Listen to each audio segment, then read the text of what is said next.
Okay, welcome back. Assalamu alaikum, everyone. This is the last part, finally, of lecture number 2, which is agents organization. In this part, हम ये बात करेंगे हम actually organize किस तरह से agents को organize करते हैं. The first kind of representation is atomically represent करें, या फिर factored representation हम adopt करें, या फिर structured representation की हम बात करें. Right? These are something which agents can be placed along an axis of increasing complexity and expensive power. अगर मैं एटॉमिक ऑर्गेनाइजेशन की बात करूँ तो एटॉमिक ऑर्गेनाइजेशन में हमें दुनिया के बारे में नहीं पता होता ना.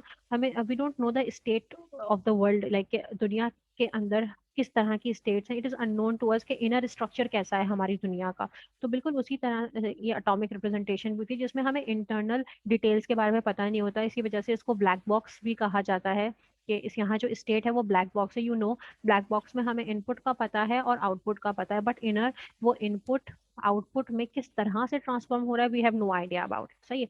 तो it's like for example you are finding a route from one particular place to another, या फिर the algorithms underlying search and game playing hidden Markov process या Markov models इसके example हैं.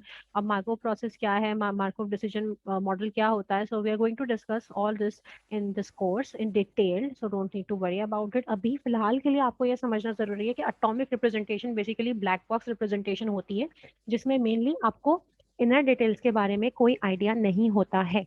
ठीक है. Then what we have, the next one is factored. Factored में आपको inner level details कुछ हद तक पता होती हैं. फैक्टर रिप्रेजेंटेशन आपको ब्लैक बॉक्स की तरफ नहीं लेके जाता. अल्टीमेटली ये in fact it splits up each state into a fixed set of variables. और यहाँ हम एट्रीब्यूट्स की बात कर रहे होते हैं, यहाँ हम पर्टिकुलर वैल्यूज की भी बात कर रहे होते हैं, यहाँ हमें इंटरनल डिटेल्स पता होती हैं.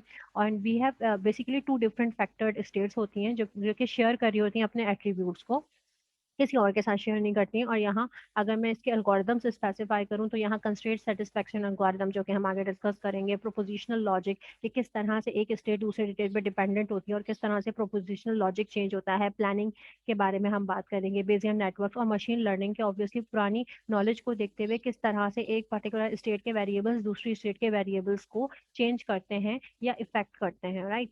So then after factored representation we have structured, which is more complex. जब हम कॉम्प्लेक्सिटी की बात करते हैं, जब हमारे पास कॉम्प्लेक्सिटी बढ़ जाती है, हमारे पास ना सिर्फ वेरिएबल्स डिफरेंट होते हैं बल्कि कॉम्प्लेक्सिटी भी हाई होती है.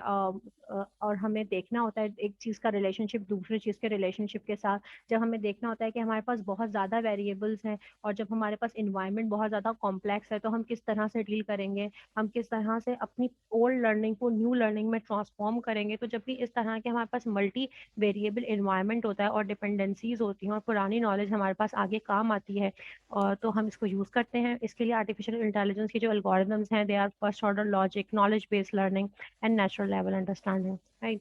So this is the end of agents organization. This is a brief introduction about it. जो algorithms हैं ये actual इनकी details क्या हैं, किस तरह से काम करते हैं, we're all going to discuss about all of them. Right. So don't worry about it. Be relaxed. Thank you so much. Allah Hafiz.